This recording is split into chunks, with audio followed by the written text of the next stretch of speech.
కరీంనగర్ జిల్లా గోడిశాలలో కోర్టులో నడుస్తున్న భూ వివాదంలో ఎస్ఐ ఆరోగ్యం తలదూర్చారు. జ్వరంతో బాధపడుతున్న జున్నుతల భాస్కర్ రెడ్డి ఇంటికి వచ్చి పోలీస్ స్టేషన్కు రావాలని ఎస్ఐ ఆరోగ్యం హుకుం జారీ చేశాడు. ఇంజెక్షన్లు తీసుకుంటున్న వ్యక్తిని బలవంతంగా స్టేషన్కు తరలిస్తుండగా ఆయనకు గుండెపోటు వచ్చింది. హైదరాబాద్లోని ఓ ప్రైవేటు ఆసుపత్రిలో భాస్కర్ రెడ్డి చికిత్స పొందుతున్నారు. 3 రోజుల క్రితం ట్రాన్స్ఫర్ అయినప్పటికీ ఇంటికి వచ్చి ఎస్ఐ ఆరోగ్యం బెదిరించాడని పలు అనుమానాలు తావిస్తుంది.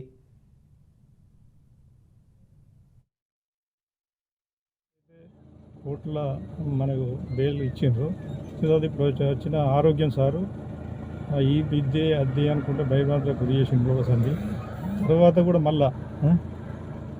కూడా ఎప్పటికీ అదే పని చేసుకుంటూ మళ్ళా నాకు ఫీవర్ వచ్చిందని చెప్పినా కానీ ఇంటి దగ్గర ఉన్నా. నేను ఒక సాయంత్రం మధ్యాహ్నం వరకు వస్తా అని చెప్పినా నేను అనుకున్న దగ్గరికి వచ్చి మా ఇంట్లో ఒక్కనే ఉన్నా.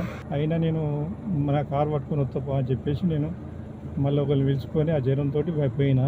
సైదాపూర్ పోయే వరకు నాకు అది మొత్తం వామిటింగ్స్ ఈ అవస్థకు గురైన సీరియస్ ఉన్నది.